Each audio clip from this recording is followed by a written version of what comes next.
dibadbaxani xooggan ee maanta ka dhacay magaalada Beledweyne ee caasimadda gobolka Hiiraan ayaa waxaa dhigaya boqolaal dadweyne ah oo ka careysan jiritaanka maamul goboleedka Hirshabeelle iyo hogaankooda ugu sareeya.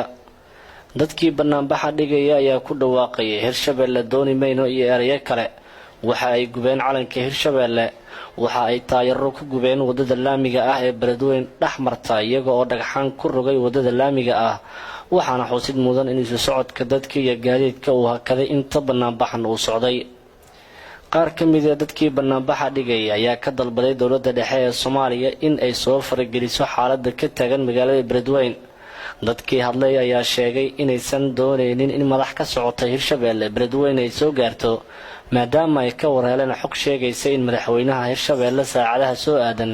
magaalada Beledweyne uu soo gaari doono. waxaan umada reehiraan saakeen isku soo baxnay ilaa hadda mudaaharaadaan wadnaa mana joogsan doono ilaa ma ka dhacaayo anaga Hirshabeelle ma naqaan gobolka reehiraanana waxaan u baabaq u diraaya qarimada madoobe dawladda Soomaaliya waxaan leeyahay dhibaatada Hiiraan ka taagan ha laga taliyo, dhibaatada Hiiraan ka taagan ha nagala qabto. waxa dhimanayo waa wiilasheeni, waa odayaasheeni, waa walaalaheen, waa aabbayaasheen. wax noo haray ma lahan wallaahi billahi wataala in mudaaharaadkan uuna kala joogsanaynin. dhiigga kuma ekaanaya ninkii shalay la dilay maalin waliba doora nagala dilaa markii wax sii soo dooranayaan beedka koobiyaan marayna wax dambo dagareeta la yiraahdo ma naqaan dagareeta dambana ma ogolin. waxaan u sheegaynaa madaxweyne farmaajo wasaare cali ka khayre waxaan u sheegaynaa annagoo reeyiiraana sidaan maanta u kacnay inaan ilaa Hirshabeelle ay ka dhacdo inaan taagnaanayno inaanu isbedel dambo iyo Hirshabeelle dambo iyo xal dambe aanan ka ogolayn annaga. doongalin indaar dambe in nagala dilo, doongalin indaar dambe in nagala dilo, doongalin indaar dambe in nagala dilo. waxaan aqoonsanahay oo ah calanka Soomaaliya oo ah calanka saxda calanka la leeyahay Hirshabeelle maanta u dambayso.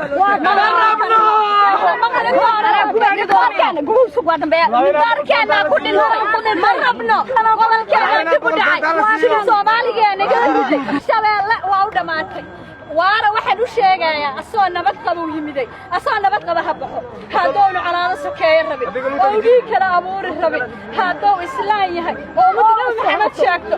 hanaga baxo. waxaan codsuunahay oo dacwo u nahay oo ergo u nahay Maxamed Cabdullaahi Farmaajo todobada qofood oo carshiga Ilaahay hergelaysa haduu yahay oo markay nin doortaane nin looga dilo markay nin ridaane ragna looga dilo dhiig ku daato oo dhiigana oo ganacsi u yahay hanaga wadaasaan oo keenay calankaas Hiiraan haddaan nahay waa diidnay Hiiraan haddaan nahay calankaas waa diidnay war ma diidnay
لحد بلاد وسدع بلاد وننا إلى كرتا حنتدني وايد عن طيل عجاين وايد عن عشر الصومال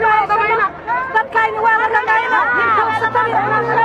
هذا واي ما تقدر وعلينا ماله عيال في ضد واي بابين أقول لك أنا نجس شوقي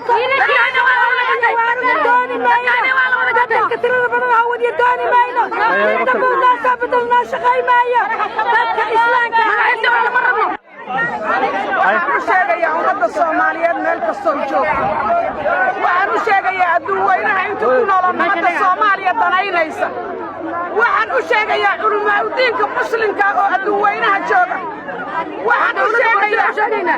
u sheegaynaa inaan dad dhibbanaan nahay dhibka iyagana aan ku sabri jirnay waxba aanan annagu qaba jirin dawladda aanu hoggaansanayn waxay keensata aanan ku faragelin dalba'ay baan nahay dalba'ay dalalka soomaaliyeed waa ka harnay hiiraan cagtaa la saaray cagkisaad naga dhigteen cagkis dar in lagu fadhiista lala laabaad naga dhigteen xaquuq haddaan annagu dalka kulaynahay oo dalka hiiraan waa ninkii nolosha iyo abuurka soomaaliyeed u horreeyey inuu wax dhogdo la rabo hirshabeelle annagu kuma jirno waa qaadicnay ma rabno waa diidnay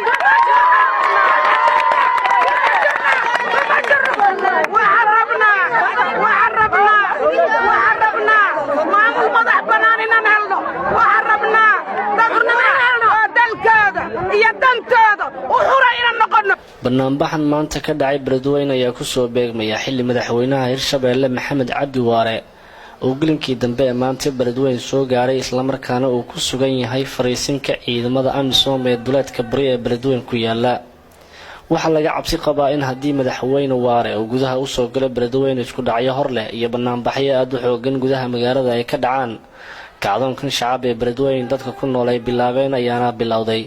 kadib markii madaxweynaha hirshabeelle uu xilka ka qaaday guddoomiyihii gobolka hiiraan yuusuf axmed hagar, waxaana weli xiisada ka dhalatay xilka qaadista mudane yuusuf axmed hagar ay ka taagan tahay magaala madaxda gobolka hiiraan ee beledweyne, iyadoo ay xusid mudan tahay in shalay taliyihii qaybta booliska ee gobolka lagu dilay iska horimaad ciidamo dowladda ka wada tirsan ku dhex maray deegaanka kalabeer ee waqooyiga gobolka. maxamed ibraahim siyaad, Kalson TV, beledweyne.